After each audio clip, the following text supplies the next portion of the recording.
নমস্কার বন্ধুরা, welcome to my channel SB explorer. তো বন্ধুরা সকলকে জানাই গুড ইভিনিং।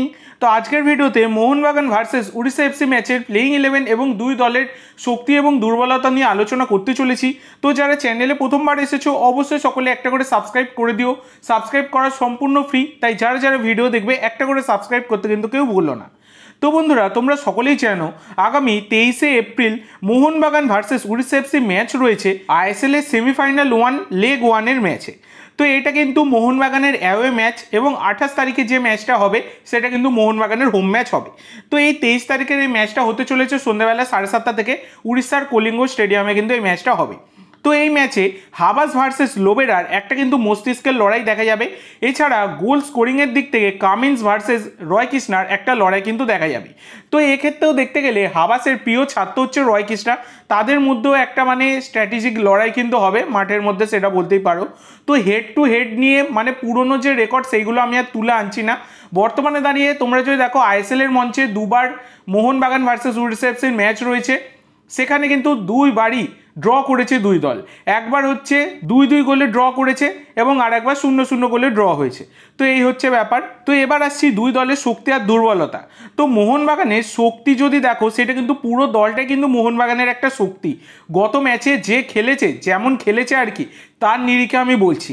এদিকে হালকা দুর্বলতা কিন্তু ডিফেন্সে রয়েছে, হালকা দুর্বলতা রয়েছে। এই কারণেই বলছি, আগের দিনও তোমরা দেখেছো ছান্তের গোলটা যেভাবে খেয়েছে, এছাড়া তার আগেও কিছু ম্যাচে কিন্তু ডিফেন্সের প্রবলেম একটা দেখা গেছে মোহনবাগানের।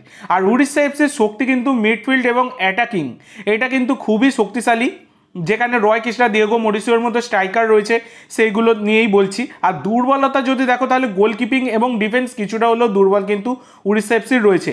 তো এই ম্যাচে মোহনবাগানের জন্য হ্যামিল কিন্তু অ্যাভেলেবেল থাকছে না, বাদবাকি সবাই কিন্তু অ্যাভেলেবেল থাকছে। তো এবার আসছি প্লেইং 11। তো মোহনবাগান কিন্তু 3-2-4-1 ফরমেশনে দল নামাবে। গোলকিপার ভিশাল কাইত, 3 জন ডিফেন্ডার হেক্টর আনোয়ার এবং সুভাশিস, 2 জন ডিফেন্সিভ মিডফিল্ডার অভিষেক সূর্যবংশী এবং জনি কাউকো, 4 জন মিডফিল্ডার রাইট উইংয়ে মনবীর, লেফট উইংয়ে লিস্টন, সেন্টার অ্যাটাকিং মিডফিল্ডে খেলবেন দিমিত্রি পেত্তাদুস এবং অনিরুদ্ধ থাপা, 1 জন ফরওয়ার্ডস জেসন কামিন্স। এই হচ্ছে মোহনবাগানের প্লেইং 11। এবার উড়িষ্যা এফসি। তো উড়িষ্যা কিন্তু 4-2-3-1 ফরমেশনে দল নামাবে।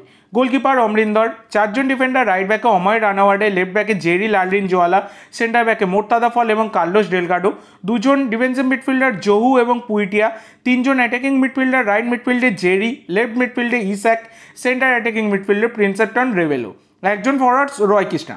তো এইরকম কিন্তু হতে পারে। তো তোমাদের মতে দুই দলের বেস্ট প্লেইং 11 কেমন হতে পারে অবশ্যই সকলে কমেন্ট করে জানিও।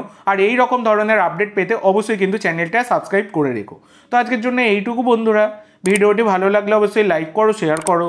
আমার চ্যানেলে প্রথমবার এসে থাকলে চ্যানেলটি সাবস্ক্রাইব করো আর কমেন্ট করে জানাও ভিডিওটি কেমন লাগলো। ধন্যবাদ।